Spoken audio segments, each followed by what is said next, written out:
గుంటూరు జిల్లా నంబూరులో వరద పరిస్థితిని మా ప్రతినిధి వీరాంజనేయులు ప్రత్యక్ష ప్రసారం ద్వారా అందిస్తారు.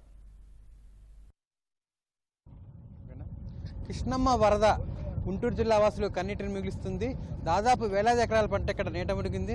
గత 3-4 రోజులుగా పంట అంతా కూడా నీటిలో ఉండటం వల్ల చేతికొచ్చే పరిస్థితి అన్నదాతలు ఆపోతున్నారు. మనం చూసినట్లయితే ప్రస్తుతం గుంటూరు జిల్లాలోని పెద్దకాకాని సమీపంలో ఉన్నటువంటి నంబూరు దగ్గర ఉన్నాం. ఇక్కడ చూసినట్లయితే వేలాది ఎకరాల పంట అనేది పూర్తిగా నీట మునగడం కాదు, అసలు కనుచూపు మేరలో వేలాది ఎకరాల పంట అనేది చెరువుల్ని తలపిస్తుంది. పూర్తిగా ఇది ఒక జలసంద్రంలా మారిపోయింది. కనుచూపు మేరలో ఎటు చూసినా కూడా పంట అనేది కనిపించట్లేదు. ఇవన్నీ కూడా పంట పొలాలే, కానీ ఇవన్నీ పూర్తిగా ఒక పెద్ద నదిని లేదా చెరువుని తలపిస్తున్నాయి. అన్నదాతలు అయితే తీవ్ర ఆవేదన వ్యక్తం చేస్తున్నారు.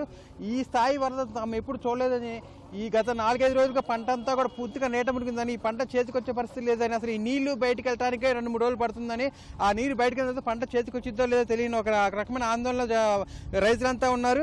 ఈ చూసినట్టయితే ఇక్కడ అధికారులు వచ్చి పూర్తిగా చూసి వెళ్తున్నప్పుడు కూడా వాళ్ళు కూడా ఏమి చేయలేని పరిస్థితి. గుంటూరు ఛానల్కి భారీగా వరద నీరు రావడం వల్ల ఈ సమస్య తలెత్తింది కూడా మన రైతులు అంటున్నారు. ఇక్కడ మనతో కొంతమంది రైతులు ఉన్నారు, వారిని అడిగి మరిన్ని వివరాలు తీసుకుందాం. చెప్పండి, ఏంటి వరద ఏంది, ఈ నీరేంది, ఈ స్థాయిలో ఎలా వచ్చింది?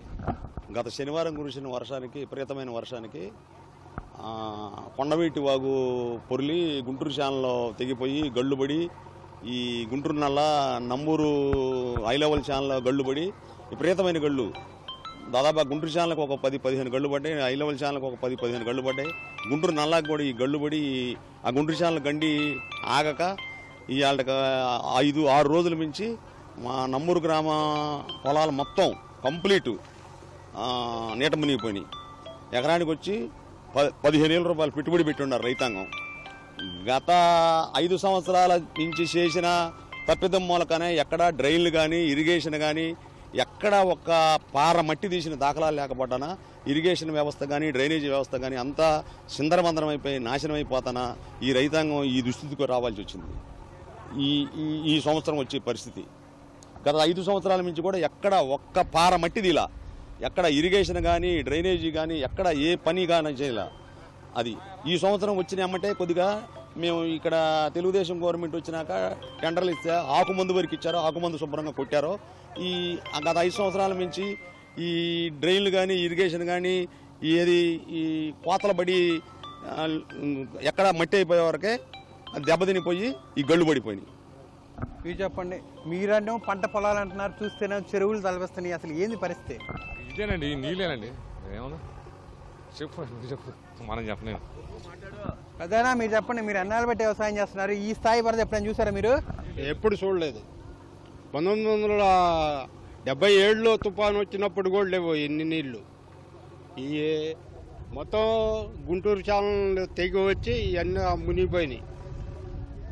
ఎన్ని ఎకరాల పంట వేశారు, ఏ పంట వేశారు, పెట్టుబడి ఎంత పెట్టారు?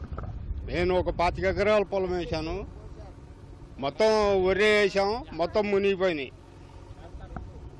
వరద చూస్తేనేమో తీవ్రంగా ఉంది. పూర్తిగా చెరువుల్లోని నీళ్లు పోవడానికి ఎన్ని రోజులు పడుతుంది, పంట చేతికి వచ్చే పరిస్థితుందా? పంట ఏం లేదండి, ఇది 1 వారం రోజులు పడుతుంది. వారం పట్టిద్దండి ఇంకా నీళ్ళు పోవాలంటే. మొత్తం మాకు పంట ఏమి ఉండదు ఇప్పుడు ప్రస్తుతానికి. ఇది కూలిపోయిద్దండి, మొత్తం వాసన వేసిపోయిద్ది. రైతులకంతా నష్టమేనండి. మొత్తం పెద్ద పెద్ద కాలువలకే గళ్ళు పడిపోయి వచ్చేసినాయి మాకు వాటర్. ఇదంతా చూసారుగా ఇప్పుడు మీరు, పొలాలు లాగుండే, చెరువులు లాగుండే ఇవన్నీ. అదండి మా పరిస్థితి. చూడండి, అధికారులు వచ్చారా, చూసారా, అసలు ఏమన్నా చెప్పారా, ఏంటి పరిస్థితి? వాళ్ళే వచ్చారండి, అధికారులు వచ్చి ఇదంతా చూశారు, వెళ్ళిపోయారు ఇప్పుడే. మీరు ఎన్ని ఎకరాల పంట వేశారు, ఏ పంట వేశారు, పెట్టుబడి ఎంత అయింది? 10 ఎకరాలు వేసానండి. 15 ఏళ్ళ కాడికి అయింది ఇప్పుడు. ఇంకా మన దగ్గర మరి కొంతమంది రైతులు ఉన్నారు, వారిని అడిగి వివరాలు చేస్తున్నాం. చెప్పండి, మీరు ఏ పంట వేశారు, ఎంత పెట్టుబడి పెట్టారు, ఏంటి వరద అసలు? మొత్తం వరేనండి, ఇక్కడ మొత్తం వరే. డ్రైనేజీ ఇది ఎప్పుడో 30 సంవత్సరానికి ఇదే ఉంది. వాటర్ అయితే ఎక్కువ వస్తుంది. ఈ డ్రైనేజీ పెంచాలి. ఇది ఇప్పుడు ఎంత ఉందో అంత. అది ఇది పెంచితే కానీ మాకు ఇది ఈ రకంగా వచ్చింది. ఏదన్నా 4 రోజులు ఇంకా తగ్గుతాయి. మెయిన్ ఈ డ్రైనేజీ పెంచాలి, అది మెయిన్ మేము కోరుకునేది. వరద ప్రవాహం అధికంగా ఉన్నప్పటికీ ప్రధానంగా గత 5 ఏళ్లుగా పూడికలు తీయపోవడం వల్ల ఆ పూడికలు లేకపోవడం వల్ల ఆ వరద అంతా కూడా డ్రైనేజీలో కాకుండా కాలువల ద్వారా కాకుండా పంట పొలాల మీదకి రావడం వల్లే ఈ రోజు వేలాది ఎకరాల పంట పూర్తిగా నీట మురిగిందని, ఈ చెరువుల్లో తలపిస్తున్న ఈ పొలాలు మళ్ళీ బయటపడినా కానీ పంట మొత్తం పూర్తిగా కులిపోయే పరిస్థితి, చేతికొచ్చే పరిస్థితి లేదని కూడా అన్నదాతలు ఆవేదన వ్యక్తం చేస్తున్నారు. కేవలం ఆలితో వీరాంజనేయులు, ఈటీవీ న్యూస్, గుంటూరు జిల్లా.